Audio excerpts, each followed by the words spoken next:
Assalamualaikum warahmatullahi wabarakatuh. Selamat pagi anak-anak semua. Apa kabar kalian hari ini? Semoga kalian semua tetap selalu sehat dan selalu semangat.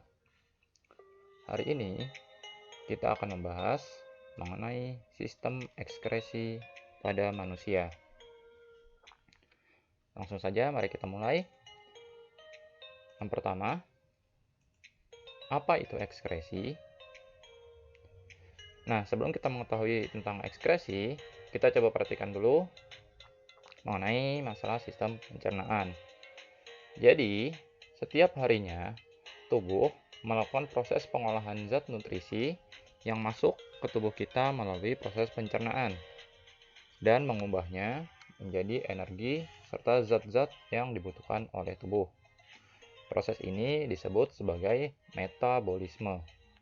Tentunya, dalam proses metabolisme, selain dihasilkan energi yang kita butuhkan, juga dihasilkan zat-zat sisa atau zat residu. Nah, zat residu ini tentunya harus dibuang supaya tidak menjadi racun. Ekskresi sendiri adalah proses pengeluaran atau pembuangan zat sisa atau residu dari dalam tubuh. Nah, apa saja bentuk dari ekskresi ini? Perhatikan bagian berikut ini.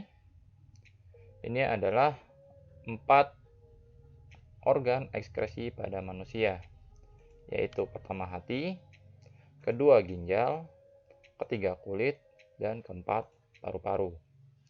Jadi yang pertama, semua sel di dalam tubuh melakukan respirasi seluler atau bentuk dari metabolisme, di mana akan menghasilkan energi dan zat-zat sisa. Zat sisa dari respirasi seluler berupa air dan karbon dioksida. Air akan dibuang melalui ginjal dalam bentuk urin. Dapat juga dibuang melalui kulit dalam bentuk keringat maupun dibuang melalui paru-paru dalam bentuk uap air. Sedangkan karbon dioksida akan dibuang melalui paru-paru dalam proses pernapasan. Nah, untuk hati ini sendiri, hati memiliki fungsi untuk memecah hemoglobin atau sel darah merah yang sudah tua. Selain itu, juga memecah protein dan asam-asam nukleat. Hasil dari pemecahan tersebut berupa urea, asam urat, dan bilirubin, yang ketiganya dibawa ke dalam ginjal dan akan dibuang melalui urin. Pertama kita bahas mengenai hati. Ini adalah struktur dari hati pada manusia. Hati atau liver adalah organ yang membentuk zat warna empedu atau bilirubin. Hati terletak pada rongga perut di bagian atas. Bilirubin yang dihasilkan dari perombakan sel darah yang dihasilkan oleh hati berasal dari perombakan sel darah merah. Ini adalah bentuk dari hati manusia, di mana memiliki dua lobus, yaitu lobus kanan dan lobus kiri, dan terhubung dengan saluran empedu serta kantung empedu. Kantung empedu ini terhubung dengan usus 12 jari dan akan terhubung dengan usus besar, di mana zat warna empedu akan mewarnai feses.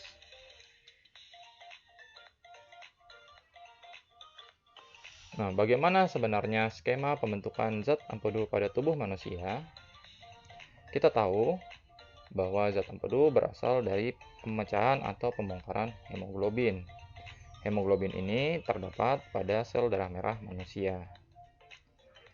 Sel darah merah manusia memiliki umur sekitar 120 hari, sehingga setelah berumur 120 hari, sel darah merah harus dibongkar di hati. Hemoglobin sendiri, apabila dipecah, akan menjadi 3 komponen.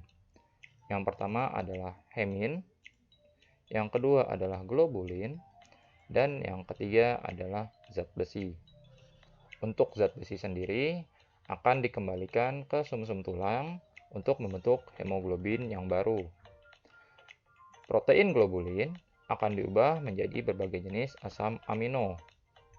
Sedangkan hemin akan diubah menjadi biliverdin, yaitu zat kehijauan pada empedu. Biliverdin ini akan dikeluarkan ke usus halus dan diubah menjadi bilirubin. Bilirubin yang masuk ke usus halus akan dibawa hingga mencapai ke usus besar dan akan berubah menjadi urobilinogen. Nah, dari urobilinogen ini akan terbentuk dua jenis zat. Yang pertama adalah zat urobilin, yaitu zat pewarna kuning pada urin. Dan zat kedua adalah zat sterkobilin, yaitu zat pewarna kuning kecoklatan pada feses. Jadi inilah skema terbentuknya zat empedu hingga akhirnya dibuang baik melalui urin dalam bentuk urobilin maupun melalui feses dalam bentuk sterkobilin. Selanjutnya kita masuk ke organ ekskresi yang kedua. Kedua ada ginjal. Ginjal adalah organ pembentuk urin pada manusia. Ginjal ini terletak pada rongga tubuh di dekat pinggul. Ukuran ginjal kurang lebih sebesar biji kacang dan bentuknya pun seperti biji kacang. Nah, setiap ginjal tersusun dari satuan-satuan unit kecil yang disebut sebagai nefron. Ginjal sendiri memiliki beberapa bagian. Dari luar ada yang disebut sebagai korteks atau kulit ginjal. Kemudian di dalamnya terisi oleh medula atau sumsum ginjal dan berakhir di saluran pengumpul urin yang disebut pelvis renalis. Urin yang terkumpul dari pelvis renalis akan masuk ke ureter dan dibawa ke kantung kemih. Setelah terkumpul dalam kantung kemih, urin akan dibuang melalui saluran kencing atau uretra. Nah, kita lihat nefron. Nefron ini sebagai unit-unit kecil pembentuk urin. Jadi kita ketahui bahwa setiap ginjal tersusun dari ribuan nefron. Nah, nefron sendiri bisa kita bagi menjadi dua bagian utama. Yang pertama adalah bagian badan Malpighi, yang kedua adalah tubulus ginjal atau saluran-saluran ginjal. Badan Malpighi tersusun dari glomerulus, yaitu gulungan pembuluh darah kapiler, dan kapsula Bowman atau rongga penampungnya. Kemudian tubulus ginjal terdiri dari tubulus contortus proximal atau biasa disingkat sebagai TKP, kemudian ada lengkung Henle, kemudian ada tubulus contortus distal atau biasa disingkat TKD, dan tubulus collectivus. Dalam proses pembentukan urin, setidaknya ada 3 tahapan, yaitu dari mulai proses filtrasi, reabsorpsi, dan augmentasi. Nah, kita bahas setiap tahapan pada pembentukan urin. Tahap pertama pada proses pembentukan urin adalah filtrasi. Filtrasi terjadi di dalam glomerulus. Filtrasi adalah penyaringan darah yang masuk ke badan Malpighi. Darah yang masuk ke badan Malpighi akan disaring sehingga menghasilkan urin primer yang berisi air, glukosa, ion, dan urea. Sedangkan sel-sel darah serta protein yang ada di dalam darah tidak masuk ke dalam kapsula Bowman, melainkan akan dilanjutkan di pembuluh darah. Kemudian setelah dari glomerulus, urin primer masuk ke tubulus contortus proximal atau TKP dan lengkung Henle. Di sini terjadi proses reabsorpsi, yaitu pengambilan kembali zat-zat yang masih dapat digunakan. Contohnya seperti glukosa dan ion-ion seperti kalium dan natrium. Hasil dari reabsorpsi adalah urin sekunder. Dari lengkung Henle, urin sekunder akan dilanjutkan ke TKD atau tubulus distal. Di sini terjadi proses augmentasi, yaitu penambahan air dan zat-zat yang akan dibuang di dalam urin. Dan hasilnya adalah urin sesungguhnya. Urin sungguhan ini akan dikumpulkan di dalam tubulus collectivus dan dilanjutkan ke pelvis renalis, selanjutnya ke ureter, dan akan dikumpulkan di dalam kantung kemih. Baik, kita lanjutkan ke organ ekskresi yang ketiga. Organ ekskresi ketiga adalah kulit. Kulit memiliki fungsi untuk membentuk zat ekskresi, yaitu keringat. kelenjar keringat terdapat di lapisan dermis kulit. Ini adalah bentuk kelenjar keringat.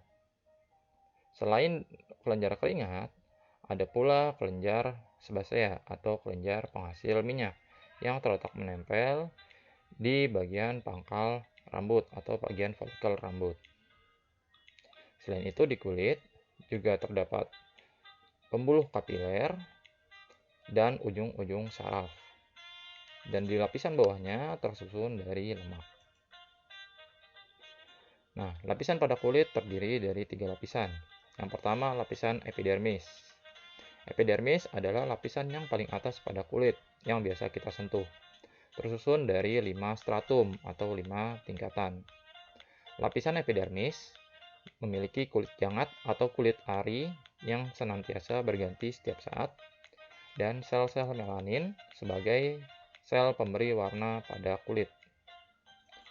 Kemudian lapisan di bawahnya adalah lapisan dermis, yaitu lapisan yang lebih dalam pada kulit, di mana terdapat kelenjar darah, folikel rambut, ujung-ujung saraf, dan kelenjar sebum maupun kelenjar keringat. Nah, disinilah terbentuknya keringat yang akan dibuang oleh manusia. Lapisan ketiga adalah hipodermis, yaitu lapisan terbawah yang tersusun dari pembuluh vena, kapiler, dan lapisan lemak-lemak subkutan. Terakhir, organ ekskresi yang terakhir adalah paru-paru. Paru-paru sudah kita pelajari pada bab sistem pernapasan. Nah, di sini paru-paru selain sebagai organ pernapasan juga menjadi organ ekskresi. Mengapa? Karena paru-paru juga mengeluarkan gas karbon dioksida dan uap air sebagai hasil dari ekskresi. Proses perpindahan gas karbon dioksida dari kapiler darah ke paru-paru melalui alveolus sudah kita pelajari pada saat bab sistem pernapasan. Nah, demikianlah bab sistem ekskresi hari ini. Semoga dapat dimengerti. Wassalamualaikum warahmatullahi wabarakatuh.